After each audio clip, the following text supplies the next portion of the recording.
So our theme this month is because good includes prosperity. And the reason that's worded the way it is because for the last month, what I've been talking about was what prosperity is good. And good includes prosperity. So I've been setting you up, if you will, for the realization that prosperity is a part of your good. That being prosperous, affluent, wealthy, is a wonderful way of expressing your trust and your faith in God's ability to create it all. Ralph Waldo Emerson once said, "You were born to be rich and inevitably grow rich by the use of your faculties, by the union of your thought with nature." So we're going to expand on that today. It's not only a really feel-good kind of thing to say to yourself on a regular basis, but it has deeply profound meaning. And if you're like most of us, it's one of the few things that Ralph Waldo Emerson ever said that we can immediately understand. By the use of your faculties, he said, as in, go with your strong suit. Use your natural talents and skills. Capitalize on your God-given power. By the union of your thought with nature, he said, as in, go with the flow. Use universal laws to support and to guide you. Laws like the law of circulation, the law of attraction, the law of correspondence, and the law of take some science of mind classes if you don't know what these natural laws are or how they work. Here's an example of somebody else's idea of natural laws. It's the story of creation with a little different slant to it. So on the first day, God created the dog. God said, "Sit all day by the door of your house, and bark at anyone who comes in or walks past. I will give you a lifespan of 20 years. Well, the dog thought about that and said, that's too long to be barking, God. Give me 10 years, and I'll give you back the other 10. So God agreed. On the second day, God created the monkey. God said to the monkey, "Entertain people. Do monkey tricks and make them laugh. I will give you a 20-year lifespan." Well, the monkey thought about that for a very short period of time and said, "Oh, ye gods, how boring is that? Do monkey tricks for 20 years? I don't think so." The dog gave you back 10 years he didn't want. So that's what I'll do, okay? Give you back 10 of those 20 years. And God agreed. On the third day, God created the cow. God said to the cow, "You must go to the field with the farmer all day long. You will stand out in the sun, have calves, and give milk to support the farmer. And I will give you a lifespan of 60 years. The cow didn't hesitate for one instant before she said, "That's a tough life you want me to live for 60 years. Tell you what, let me have 20 of those years, and I'll give you back the other 40. And once again, God agreed. Well, on the fourth day, God created man. God said to man, "Eat, sleep, play, marry, enjoy your life, and I will give you a 20-year lifespan." And man said, "What? Only 20 years? Wait a minute, can we talk about this? How about I keep my 20 and the 40 that the cow gave back and the 10 that the monkey gave back, and for kicks, the 10 that the dog gave back. That gives me 80 total years. How about that?" Well, God thought about that for a long time and finally said, "Okay, you got yourself a deal. So now we know why For the first 20 years of our lives, we eat, sleep, play, and enjoy ourselves. Then for the next 40 years, we slave in the sun to support our families. Then for 10 years, we do monkey tricks to entertain the grandchildren. And for the last 10 years, we sit on the front porch and bark at everybody.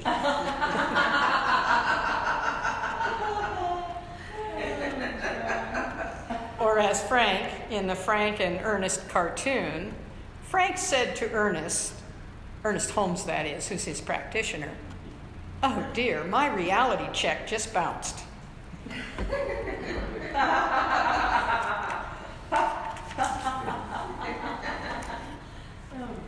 So, rich, the word rich, does not just mean money or its lack. In fact, money per se has nothing to do with prosperity, any more than beads or beans do. Prosperity is a state of mind and completely connected to the interpretation of the individual. So how then do we prime the pump to ensure that we are experiencing success in our lives and enjoying it in the process? Last month, we concentrated our energies on accepting that we are part of a cosmos that is virtually brimming with good stuff. Clark Hawley, who was one of my former staff ministers in Porterville, California, did a talk one time titled "Plant What You Like," wherein he encouraged us to get out there and harvest what we want for ourselves. Because nothing is too good for us once we recognize that we deserve it. So how's that working for you? Are you seeing the fruits of your labors yet? Well, last month we talked about nothing is too good to be true. Do you believe that yet? Because not only is nothing too good to be true for you, but last week we even talked about how much better even can that get. So we've already, in essence, been priming the pump where prosperity consciousness is concerned.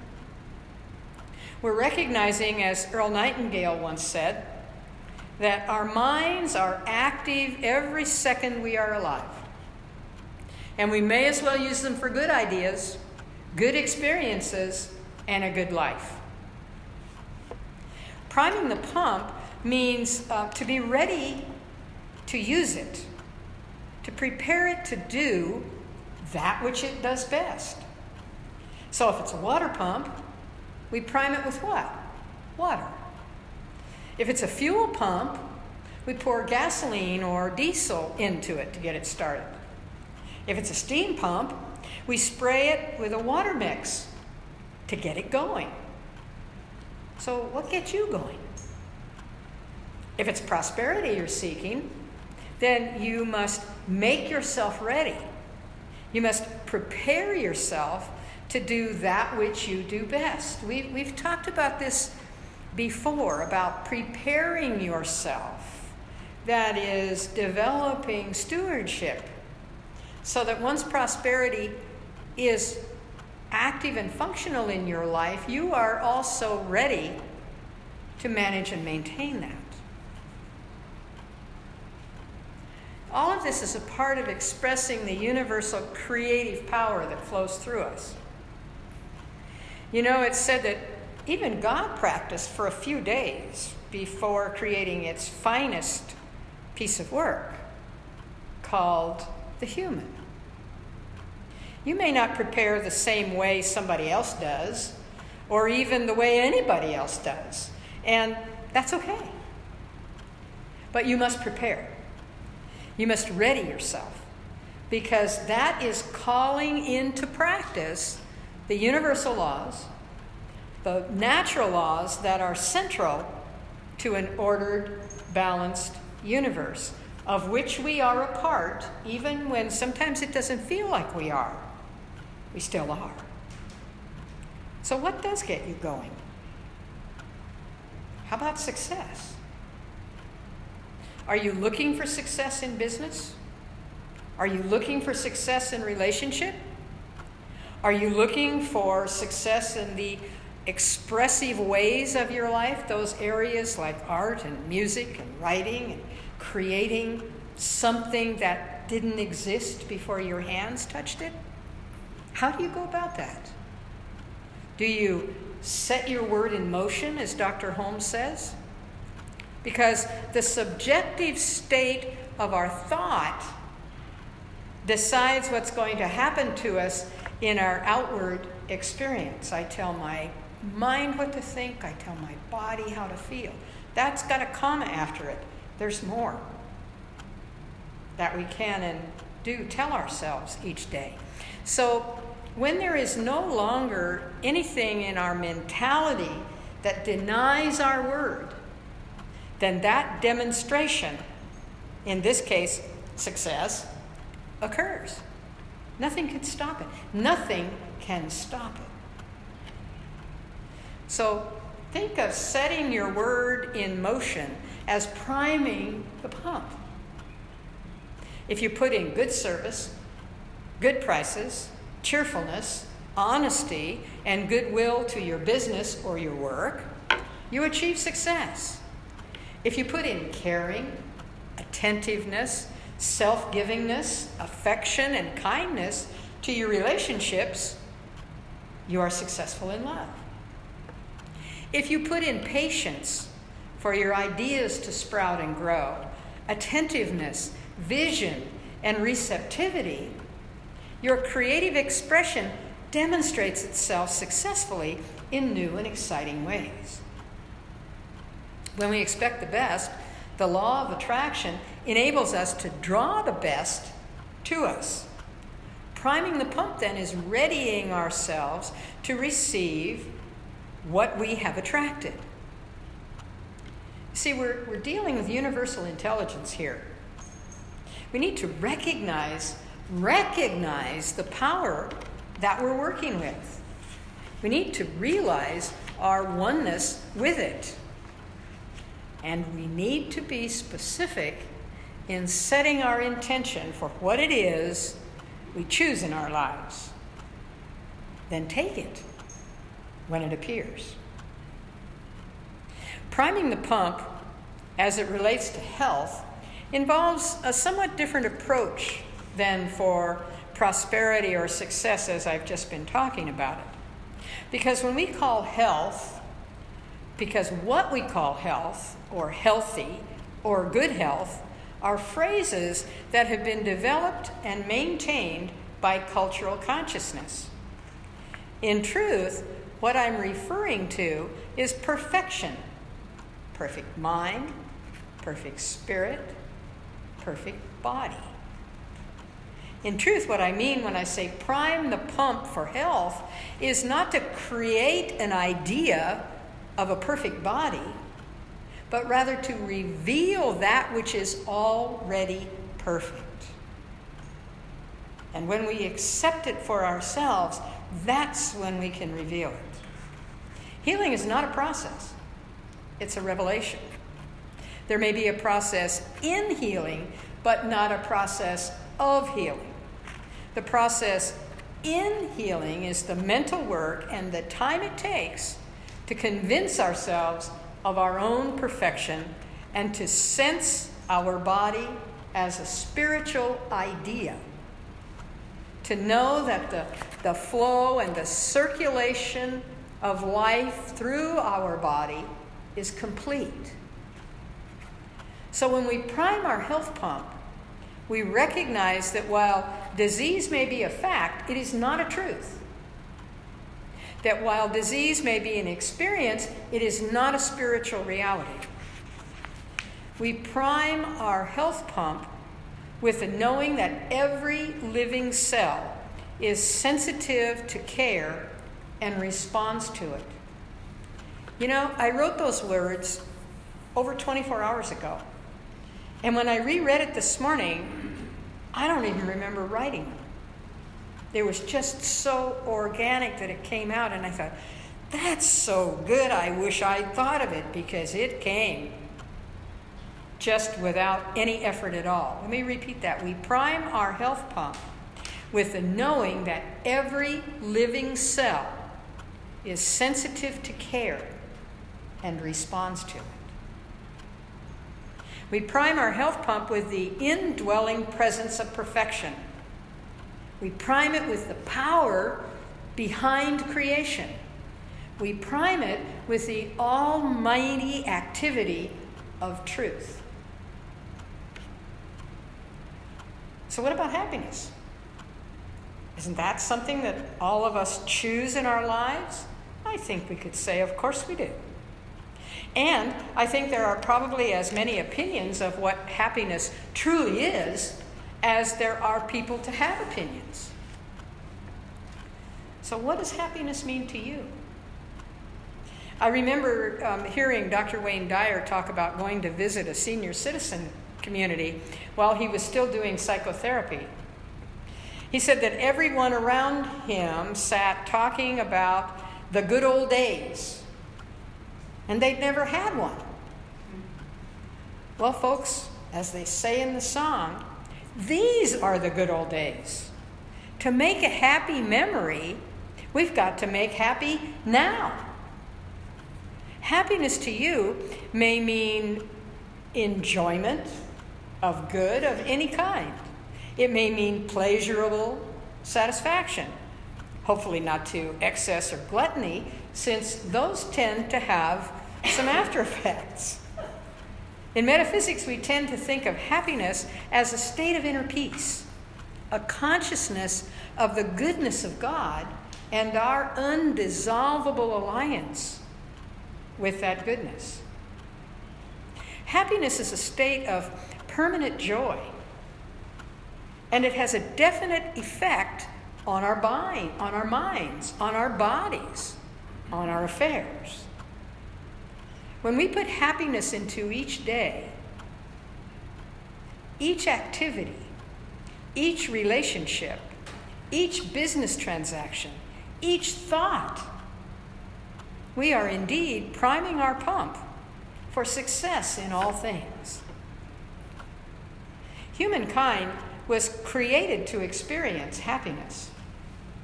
As long as our happiness hurts nobody else, it's in keeping with the nature of life. I just started a class on the history of New Thought. And the actual title of the class is From Whence We Came. It's a class that stimulates thought. It provokes and challenges you to duplicate the nature of spirit in your own life. And one of those is to prime your prosperity pump using spiritual principles. We started last week, but if you're not in that class, it's still not too late to sign up and to begin attending this Wednesday night. So if you haven't signed up yet, between now and Wednesday, instead of thinking about all the reasons you can't take this class right now, be thinking about all the reasons you should take this class. You want to take this class. You must take this class. By Wednesday, you'll have had time to face all the reasons you can't or shouldn't take this class and put them aside by your firm commitment to do something. And that enables you to honor the fact that you were born to be rich. And that's not just financially now. We're talking about in relationships and spiritual strength, in physical, mental, and emotional health.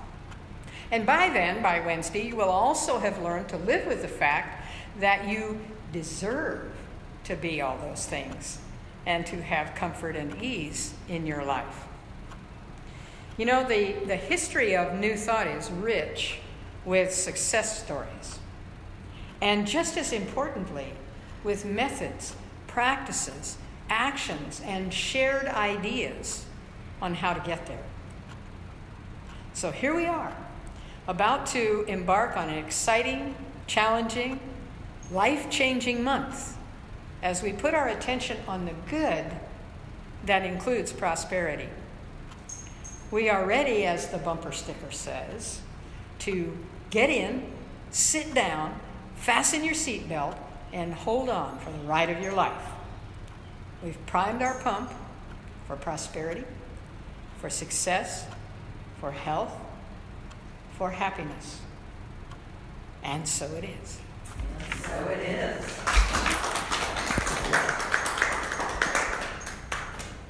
Let's see, Sunday, Monday, Tuesday, Sunday, Monday, 3 days to prime.